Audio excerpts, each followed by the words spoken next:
அன்பிற்கினிய சகோதர சகோதரிகளே, நம் அனைவர் மீதும் ஏக இறைவனுடைய அமைதியும் கருணையும் உண்டாகட்டுமாக என்கிற உயரிய பிரார்த்தனைகளோடு பாலஸ்தீனத்தில் தொடங்கி ஈரான் வரைக்கும் நீண்ட இஸ்ரேலிய ஆக்கிரமிப்பு இராணுவத்தினுடைய தாக்குதல்கள் தற்போது ஒரு முடிவுறும் கட்டத்தை நெருங்கிக் கொண்டே இருக்கிறது. காரணம் என்னன்னா, அமெரிக்காவை இழுத்துவிட்டு ஈரானோடு ஒரு 40 நாள் யுத்தத்தை தொடர்வதற்கான ஏற்பாடுகளை செய்தது இஸ்ரேல். அந்த யுத்தத்தில் அமெரிக்காவே நேரடியாக தோல்வியை சந்தித்து விட்டது என்பது நமக்கு தெரியும். யுத்தத்திலையும் தோற்றாங்க. ஹொர்முஸ் ஜலசந்தியை மூடியது ஈரான். அதை திறக்க முடியாமல் இந்த நிமிடம் வரைக்கும் திண்டாடி கொண்டிருக்கிறது அமெரிக்கா என்கிற நிலையில மேலதிகமாக சமாதான பேச்சுவார்த்தைகளிலும் அமெரிக்கா படுதோல்வி அடைந்திருக்கிறது என்கிற செய்திகள் வெளியாகி கொண்டே இருக்கிறது. இந்த நிலையில தான் எப்படியாவது இந்த யுத்தத்தை முடிவுக்கு கொண்டு வந்து ஹொர்முஸ் ஜலசந்தியை திறக்கவும் வேணும், இதே நேரம் உலக நாடுகளுடைய பிரஷர்ல இருந்து அமெரிக்க அதிபர் தப்பிக்கவும் வேண்டும் என்கிற நிலை இருந்தது. அதை தாண்டி அமெரிக்காவில் எதிர்வருகிற நவம்பர் மாதங்கள்ல தேர்தல்கள், இடைக்கால தேர்தல்கள் வர இருக்கிறது. இஸ்ரேலையும் தேர்தல்கள் வர இருக்கிறது. எனவே எல்லாவற்றையும் கருத்தில் கொண்டுதான் அமெரிக்க அதிபர் டொனால்ட் ட்ரம்ப் இந்த யுத்தத்திலிருந்து வெளியேறுவதற்கான முயற்சிகளை எடுத்தார். அதை தாண்டி அரபு நாடுகளுடைய அழுத்தங்களும் காரணமாக இருந்தது. இப்படியான சூழல்ல இப்ப இருக்கக்கூடிய நிலைமை என்னவென்றால், இஸ்ரேலை பொறுத்தவரையில இது ஒரு தற்கொலைக்கு சமானமான நிலையாக மாறிவிட்டது. அமெரிக்காவை கோர்த்து விட்டு எப்படியாவது ஈரான் மேல அட்டாக் பண்ணுவோம், ஈரான் அரபு நாடுகளுக்கு அட்டாக் பண்ணுவாங்க, அட்டாக் பண்ணும்போது அரபு நாடுகள் எல்லாம் அமெரிக்காவோடு சேர்ந்து கொண்டு ஈரான் மீது தாக்குதல் நடத்தும். அந்த நேரத்தில் இஸ்ரேல் அப்படியே விட்ராவ் ஆகிடுவாங்க. எனவே அமெரிக்க அரபு நாடுகள் ஈரானுக்கு எதிரான யுத்தமாக இது மாறிவிடும் என்பதுதான் இஸ்ரேலிய பிரதமர் பெஞ்சமின் நெத்தன்யாகுவினுடைய கணக்காக இருந்தது. ஆனால் அந்த கணக்கு தப்பு கணக்காக மாறிவிட்டது. அரபு நாடுகள் ஈரானோட சண்டைக்கு போகல, அடியை வாங்கிக்கிட்டு அவங்க இருந்துட்டாங்க.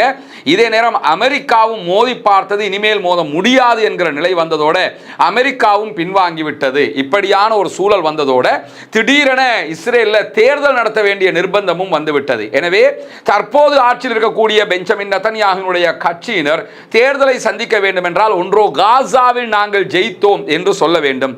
காசா வார்ல அப்பாவி பொதுமக்கள் லட்சக்கணக்கில் கொன்றதையும் காசாவில் இருக்கக்கூடிய சொத்துக்களை அழித்ததையும் தவிர அவர்கள் யுத்தத்தில் ஜெயிக்கவில்லை என்பது உலகத்துக்கே தெரியும்.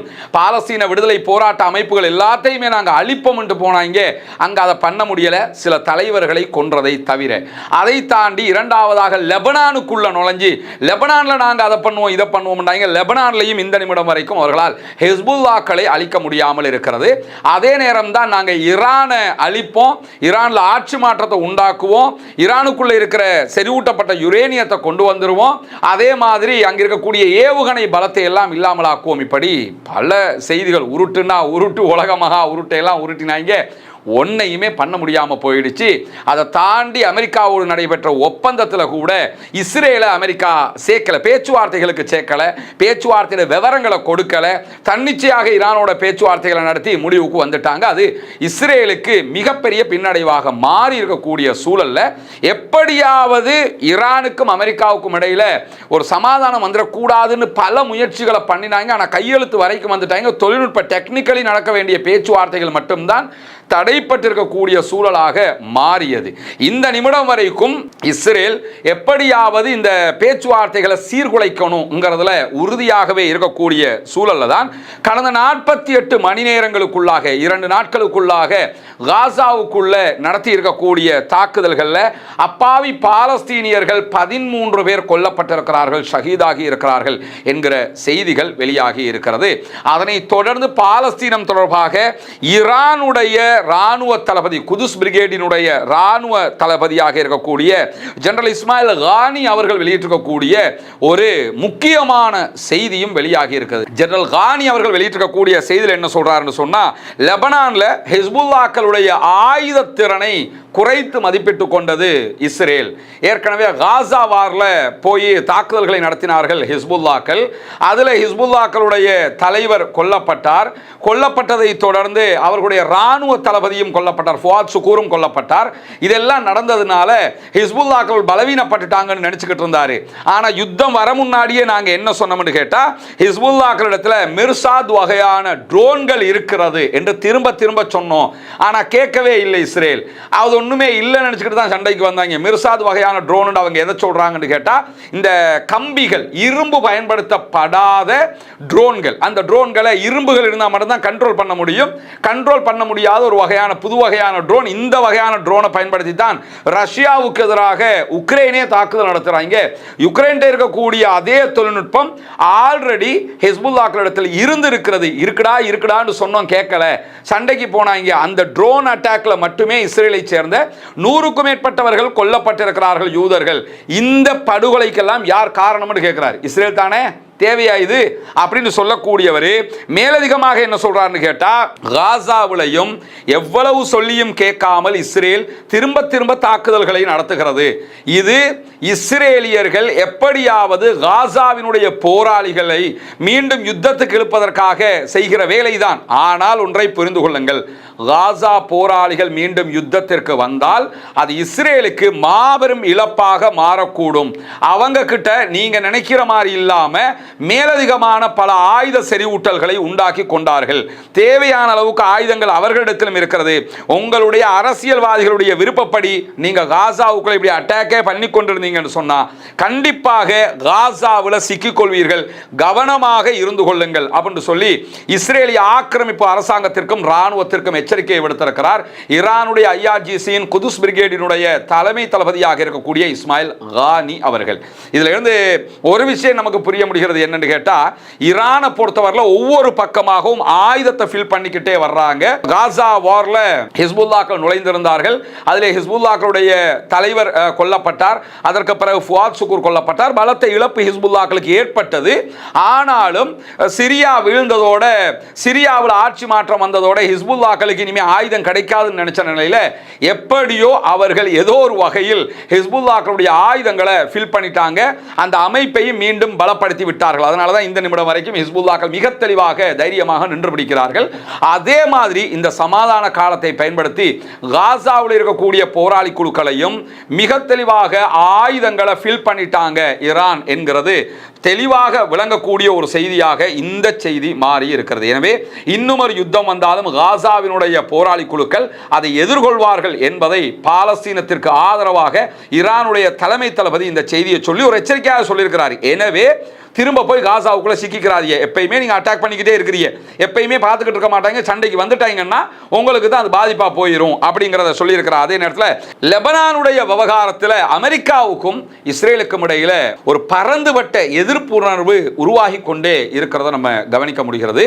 பொதுவாக ஒன்றை புரிஞ்சுக்கிறங்க, இஸ்ரேலிய தலைவர்களுக்கும் அமெரிக்காவினுடைய அரசியல் தலைவர்களுக்கும் இடையில கருத்து வேறுபாடுகள், சண்டைகள் அந்த மாதிரி எல்லாமே ஏற்படுகிறது.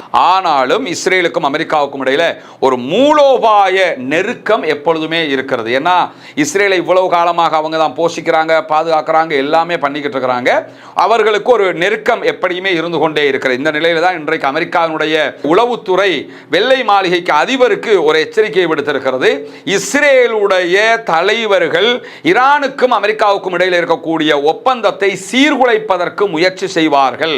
அதற்குரிய திருகுதத்த வேலைகள் எல்லாம் பார்த்துக்கிட்டு இருக்கிறாங்க, கவனமாயிருங்கன்னு உளவு தகவல்களையும் சொல்லி இருக்கிறார்கள் என்கிற நிலையில தான் அமெரிக்க தலைவர்களை, குறிப்பாக அமெரிக்க அதிபர் டொனால்ட் ட்ரம்பையும் துணை அதிபராக இருக்கக்கூடிய ஜேடி வான்ஸையும் மிக கடுமையாக விமர்சித்துக் கொண்டே இருக்கிறார்கள் இஸ்ரேலுடைய தலைவர்கள்.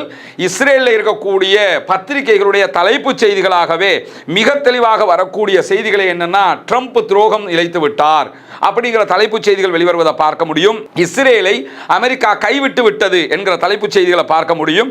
இது அவர்களுடைய முக்கியமான அரசியல் தலைவர்களும் பேசக்கூடிய நிலையில தான் அமெரிக்காவினுடைய இந்த அணுகுமுறை தொடர்பாக இஸ்ரேலிய பிரதமர் பெஞ்சமின் நெதன்யாகு அவதானமாக இருக்கிறத நம்ம கவனிக்க முடிகிறது. அல் ஜசீராவும் இந்த தகவல்களை அழகாக சொல்கிறது. என்னன்னா, இஸ்ரேலிய பிரதமர் பெஞ்சமின் நெதன்யாகுனுடைய அலுவலகம் அமெரிக்க அதிபருக்கு எதிராக கருத்துக்களை சொல்வதை விட்டும் ரொம்ப பின்வாங்கிட்டு இருக்காங்க. அவங்க அமைச்சர்கள் எல்லாம் பேசுறாங்க, அலுவலகம் பேசாமல் இருக்கிறது. குறிப்பாக பெஞ்சமின் நெதன்யாகு பேசாமல் இருக்கிறார். அதுக்கு சில காரணம் என்னன்னு கேட்டா, பெஞ்சமின் நெதன்யாகுவை பொறுத்தவரையில் அமெரிக்காவினுடைய நெருக்கம் இல்லாமல் போனால் கண்டிப்பாக அது இஸ்ரேலுக்கு மிகப்பெரிய பின்னடைவாக மாறிவிடும். இஸ்ரேலை பட்டுக்குழியில் தள்ளிவிட்ட காரணமாக அது மாறிவிடும். அதே நேரம் தேர்தலையும் அவர் தோல்வி உற வேண்டி வரும். தேர்தலை ஜெயிக்கணும்னா லெபனானில் சண்டை போடணும், லெபனானில் ஜெயிச்சிட்டோம்னா அதை காட்டணும். இப்போ லெபனானோட யுத்தத்தை நிறுத்த சொல்லி அமெரிக்கா சொல்லிடுச்சு. யுத்தத்தை மொத்தமாக நிறுத்தினா தேர்தலில் தோற்க வேண்டி வரும். தேர்தலில் தோற்பது முக்கியமா அல்லது அமெரிக்காவோட முரண்டு பிடித்துக் கொள்வது முக்கியமானு பார்த்தா பெஞ்சமின் நெதன்யாஹுவுக்கு தேர்தலில் தோக்குறது பரவாயில்லை, அமெரிக்காவை பகைச்சு கொள்றதை விட. ஏன்னா அமெரிக்காவை பகைச்சிட்டா தேர்தலில் எதிர்கட்சி ஜெயிச்சிட்டாங்கன்னு சொல்லி சொன்னால், அமெரிக்காவை பகைக்காம எதிர்கட்சி ஜெயிச்சிட்டாங்கன்னு சொன்னால் கண்டிப்பாக பெஞ்சமின் நெதன்யாஹுவை அமெரிக்க அதிபர் காப்பாற்றிடுவார், சிறைக்கு போக விடாமல் ஏதோ பண்ணி காப்பாற்றிடுவார். ஆனால் தேர்தலிலும் தோற்று அமெரிக்காவையும் பகைத்து கொண்டால் நிச்சயமாக களி தின்ன வேண்டி வரும் என்கிறதுனால அவர் பேசாமல் இருக்கிறாரு. அதே நேரம் இந்த நிலைமையை சரி செய்வதற்கு முயற்சிக்கிறார்கள் என்கிற செய்திகளுக்கு மத்தியில் தான் அமெரிக்க அதிபர் டொனால்ட் ட்ரம்பும் அவருடைய துணை அதிபராக இருக்கிற ஜேடி வான்ஸும் இஸ்ரேலுடைய எதிர்கட்சியினருக்கூட ரொம்ப நெருக்கம் பாராட்டுகிறார்கள், யாயர் லாபிதோடு ரொம்ப நெருக்கம் பாராட்டுகிறார்கள் என்கிற செய்திகளும் வெளியாகிறது. எனவே அமெரிக்கா பெஞ்சமின் நெதன்யாஹுவை ஓரங்கட்ட முடிவெடுத்துட்டாங்க, எதிர்கட்சி ஆட்சிக்கு கொண்டு வர்றதுக்கு முடிவெடுத்துட்டாங்கிறது தெல்ல தெளிவாக தெரியக்கூடிய செய்திகளுக்கு மத்தியில் தான் ஈரான் அமெரிக்காவுக்கு இடையிலான தொழில்நுட்ப அளவிலான நிறுத்தப்பட்ட பேச்சுவார்த்தை நாளை ஞாயிற்றுக்கிழமை குறிப்பிட்டபடியே சுவிட்சர்லாந்தில் நடைபெற இருக்கிறது என்கிற செய்திகளை இன்றைக்கு பாகிஸ்தான் அறிவித்திருக்கிறது. புரிந்துணர்வு ஒப்பந்தத்தில் இருதரப்பும் கையெழுத்திட்டிருக்கிறார்கள். எனவே நாளை 21ஆம் தேதி சுவிட்சர்லாந்தில் இந்த கலந்துரையாடல்கள் நடைபெற இருக்கிறது. சுவிட்சர்லாந்தில் ஒரு மலை உச்சியில் இருக்கக்கூடிய இந்த ஹோட்டலில் வச்சு தான் அந்த பேச்சுவார்த்தைகள் நடைபெற இருக்கிறது என்கிற செய்திகள் வெளியாகி இருக்கிறது. ஈரான் சார்பாக மேலதிகமாக ஈரானுடைய ஃபாரின் மினிஸ்டர் அப்பாஸ் அராக்சியும் பாராளுமன்ற சபாநாயகராக இருக்கக்கூடிய முகமது பாகர் ஹலீபாப் அவர்களும் அவருடைய குழுவும் பயணிக்கிறார்கள். இன்னைக்கு பெரும்பாலும் இந்த வீடியோ நீங்கள் பார்க்குற நேரத்திலேயே அவங்க கிளம்பி இருப்பாங்க, ஏன்னா சற்று நேரத்தில் கிளம்புகிறார்கள் என்கிற செய்திகள் தான் வெளியாகி இருக்கிறது. அதே மாதிரி அமெரிக்கா சார்பாக அமெரிக்காவுடைய துணை அதிபர் ஜேடி வான்ஸ் அந்த பேச்சுவார்த்தைகளிலே பங்கெடுக்கிறார். அதே நேரம் பாகிஸ்தானுடைய முக்கியஸ்தர்கள் தலைவர்கள், கத்தருடைய முக்கியஸ்தர்கள் தலைவர்களும் இந்த பேச்சுவார்த்தைகளில் கலந்து கொள்கிறார்கள் என்கிற செய்திகள் வெளியாகி கொண்டிருக்கக்கூடிய சூழலில் தான் அமெரிக்காவோடு பேச்சுவார்த்தை நடத்துகிற தூதுக்குழு சுவிட்சர்லாந்திற்கு பயணமாகிறது என்பதை உத்தியோகபூர்வமாக ஈரானும் அறிவித்திருக்கிறது. ஈரானுடைய Phars news agency, Tasnim news agency ஆகியவை இதை உறுதிப்படுத்தியிருக்கக்கூடிய செய்திகளையும் அல் ஜசீரா சுட்டிக்காட்டுகிற அதே நேரத்தில் ஈரான் வெளியிட்டிருக்கக்கூடிய அறிவிப்பில் தூதுக்குழு சுவிட்சர்லாந்துக்கு போகிறது என்று சொல்லிவிட்டு எதிர்த்தரப்பினுடைய அமெரிக்காவினுடைய கடமைகளை நிறைவேற்றுவதற்கு அமெரிக்காவுக்கு அழுத்தம் கொடுப்பதற்காகவும் எங்களுடைய கடமைகளை நாங்கள் எப்படி நிறைவேற்ற இருக்கிறோம் என்பதை அமெரிக்காவுக்கு தெளிவூட்டுவதற்காகவும் இந்த குழு பயணிக்கிறது என்று சொல்லி இருக்கிறார்கள். இந்த குழு பெரும்பாலும் ஏற்கனவே நான் சொன்ன மாதிரி நீங்க வீடியோவை பார்க்கிற நேரத்திலேயே பயணத்தை ஆரம்பித்திருப்பார்கள் என்கிற நிலையில தான் அமெரிக்க ஈரானிய பேச்சுவார்த்தைகளுக்கு பாகிஸ்தானுடைய தலையீடு ரொம்ப முக்கியமானது என்று சொல்லி இன்றைக்கு பாகிஸ்தானுடைய உள்துறை அமைச்சர் மொஹ்சின் நக்வி தெரிவித்திருக்கக்கூடிய கருத்துக்களுக்கு மத்தியில் மொஹ்சின் நக்வி அவர்கள் உடனடியாக ஈரானை வந்தடைந்திருக்கிறார் என்கிற செய்திகளும் வெளியாகி இருக்கிறது. ஈரான்ல இருந்து தூதுக்குழு சுவிட்சர்லாந்து போக முன்னாடி மொஹ்சின் நக்வி தலைமையிலான தூதுக்குழுவோட அவங்க ஒரு பேச்சுவார்த்தையை நடத்துறாங்க. அவங்க பாகிஸ்தானை சேர்ந்தவர்கள் ஈரானுக்கு போறாங்கன்னாலே ஈரானை தலையை தடவுறதுக்கு போறாங்கன்னு அர்த்தம், அமெரிக்கா அனுப்பி வச்சிருக்குன்னு அர்த்தம். ஈரான் எப்பொழுதெல்லாம் முரண்டு பிடிக்குமோ அப்பொழுதெல்லாம் பாகிஸ்தான் அனுப்பி போய் பேசுங்கப்பா, எப்படியாவது வலிக்கு கொண்டு வாங்கடான்னு சொல்லி கெஞ்சுவாங்க. அந்த வேலையை தான் செஞ்சிருக்கிறாங்க. அப்பாஸ் அராக்சி சுவிட்சர்லாந்து போறதுக்கு முன்னாடி இந்த சந்திப்பு நடைபெற்றிருக்கிறது என்று சொல்லியும் நக்வியை பொறுத்தவரையில் அவர் பாகிஸ்தான் பிரதமருக்கு ரொம்ப நெருக்கமானவர். அதை விட பாகிஸ்தானுடைய ராணுவ தளபதி ஆசிம் முனீருக்கு ரொம்ப நெருக்கமானவர். பாகிஸ்தானை பொறுத்தவரையில் இப்போதைய நிலையில் பாகிஸ்தான் பிரதமர் ஷபாஸ் ஷரீஃபை விட மத்திய கிழக்கு நாடுகளுக்கும் வெளிநாடுகளுக்கும் குறிப்பாக அமெரிக்காவுக்கும் ரொம்ப நெருக்கமானவராக இருப்பது ஆசிம் முனீர் அவர்கள் தான். அவங்களுடைய ராணுவ தளபதி பெரிய ஒரு ரோலை பிளே பண்ணிக்கிட்டு இருக்கிறார். எந்த அளவுக்கு கேட்டால் அமெரிக்க அதிபர் டொனால்ட் ட்ரம்போட ஒன் காலில் ஃபோன் பண்ணி பேசுகிற அளவுக்கு ஒரு நெருக்கம் அவங்க ரெண்டு பேருக்கும் இருக்கிறது என்று சொல்லி அல் ஜசீராவை பல முறை அதை சுட்டி காட்டியிருக்கக்கூடிய சூழலில் இன்றைக்கு சற்று நேரத்துக்கு முன்பதாக வெளியாகி இருக்கக்கூடிய ஒரு முக்கியமான செய்தி என்னென்னா, மீண்டும் ஹொர்முஸ் ஜலசந்தியை இழுத்து மூடுகிறோம் என்று அறிவித்திருக்கிறது ஈரான்.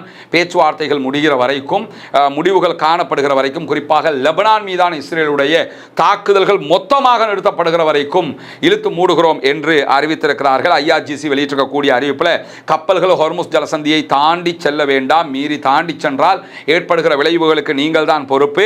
லெபனானில் இஸ்ரேலுடைய நடவடிக்கைகள், தாக்குதல்கள் நிறுத்தப்பட வேண்டும். வாஷிங்டன் கொடுத்த வாக்குறுதிகளை நிறைவேற்ற வேண்டும். அது நிறைவேற்றுகிற வரைக்கும் யாரும் ஹொர்முஸ் ஜலசந்தியில் பயணிக்க கூடாது என்று சொல்லி இன்றைக்கு ஈரான் அறிவித்திருக்கிறார். அதே நேரம் ஹிஸ்புல்லாக்கள் வெளியிட்டிருக்கக்கூடிய அறிவிப்பில் நாங்கள் யுத்த நிறுத்தத்தில் உறுதியாக இருக்கிறோம். நேற்றிலிருந்து நாங்கள் வெள்ளிக்கிழமை ஈவினிங்கிலிருந்து எந்த விதமான யுத்த நிறுத்த மீறல்களையும் நாங்கள் ஈடுபடலை. ஆனால் இஸ்ரேல் யுத்த நிறுத்த மீறல்களில் ஈடுபடுகிறது. தொடர்ந்து இஸ்ரேல் யுத்த நிறுத்தத்தை மீறினால் நாங்கள் பதிலடி தாக்குதல்களை நடத்துவோம் என்று சொல்லி வெளிப்படையாகவே இன்றைக்கு ஹிஸ்புல்லாக்களும் செய்திகளை வெளியிட்டிருக்கக்கூடிய சூழல்ல தான் இன்றைக்கு இஸ்ரேலுடைய முன்னாள் பாதுகாப்பு தலைவராக செயல்பட்ட மோஷே யலோன் வெளியிட்டிருக்கக்கூடிய ஒரு பரபரப்பு செய்தி வெளியாகி இருக்கிறது. மோஷே யலோன் முக்கியமான பாதுகாப்பு தலைவராக இஸ்ரேலுக்குள் செயல்பட்டவர். அவர் வெளியிட்டிருக்கக்கூடிய அறிவிப்பில் என்ன சொல்றாருன்னு கேட்டா, பிரதமர் பெஞ்சமின் நெத்தன்யாகு அதே போன்று அவருடைய அரசாங்கத்தின் பிரம்மைகள் மிகப்பெரிய விலையை இஸ்ரேல் கொடுத்து கொண்டிருக்கக்கூடிய நிலைக்கு தள்ளி இருக்கிறது. பெஞ்சமின் நெத்தன்யாகு தண்ட கவர்மெண்ட்னா பெரிய அமெரிக்கா மாதிரி காட்டிக்கிட்டு இருந்தாரு. அதனால இன்னைக்கு அவர் காட்டின அந்த படம் காட்டிக்கிட்டு தெரிஞ்சாரு. அதனுடைய விலையத்தான் நம்ம இப்ப செலுத்திக்கிட்டு இருக்கிறோம், லெபனான்ல இருந்து அடி வாங்கிட்டு இருக்கிறோம் அப்படின்னு ஓப்பனாவே பேசியிருக்கிறாரு. நாங்கள் லெபனானுக்கு அடிக்கிறோம் இஸ்ரேல் காட்டிக்கிட்டு இருந்தாலும் லெபனான் ஹிஸ்புல்லா கிட்ட இருந்து ரொம்ப அடி வாங்குறோம் என்றதை ஓப்பனாகவே பேசியிருக்கிறது மட்டுமல்லாம ஒரு தனியார் அதே போன்று கட்சி பெஞ்சமின் நெத்தன்யாகும் அவருடைய கட்சி சார்ந்த அரசியல் நலன்களுக்காகவும் தான் எங்களுடைய நாட்டு படையைச் சேர்ந்தவர்கள் லெபனானிலே கொல்லப்பட்டு கொண்டிருக்கிறார்கள் என்று சொல்லிட்டு அக்டோபர் 2024 லெபனானில் ஹிஸ்புல்லாக்களோட ஒரு யுத்த நிறுத்தத்துக்கு போயிருக்கணும். அப்படி போயிருந்தோம்னா இந்த பிரச்சனை எல்லாமே வந்திருக்காது. தன்னுடைய கூட்டணியையும் ஆட்சியையும் அரசாங்கத்தையும் காப்பாற்றுவதற்காக பெஞ்சமின் நெத்தன்யாகு செய்த அறப்படிச்ச வேலையால் தான் இவ்வளவு பெரிய அழிவு வந்திருக்கிறது சொல்லி ஓப்பன் ஸ்டேட்மெண்ட் கொடுத்திருக்கிறது மட்டுமல்லாம இஸ்ரேலில் தேர்தல்கள் நெருங்கி கொண்டிருக்கிறது. உடனடியாக லெபனானில் ஒரு யுத்த நிறுத்தத்தை பண்ணுங்க. யுத்த நிறுத்தத்துக்கு நீங்க போகாம திரும்ப திரும்ப லெபனானில் இருக்கக்கூடிய ஹிஸ்புல்லாக்களோட சண்டையிட்டீங்கன்னு சொன்னா நாம் வாழ்வதற்கு நமக்கு ஒரு நாடே இருக்காது என்பதையும் புரிந்து கொள்ளுங்கள் என்று சொல்லி இஸ்ரேலுடைய முன்னாள் பாதுகாப்பு துறை தலைவராக செயல்பட்ட மோசே யலோன் வெளியிட்டிருக்கக்கூடிய கருத்துக்களையும் இன்றைக்கு அல் ஜசீரா சுட்டிக்காட்டியிருக்கிறது. பொறுத்திருந்து பார்ப்போம் அடுத்தடுத்து என்ன நடைபெறுகிறது என்பதை.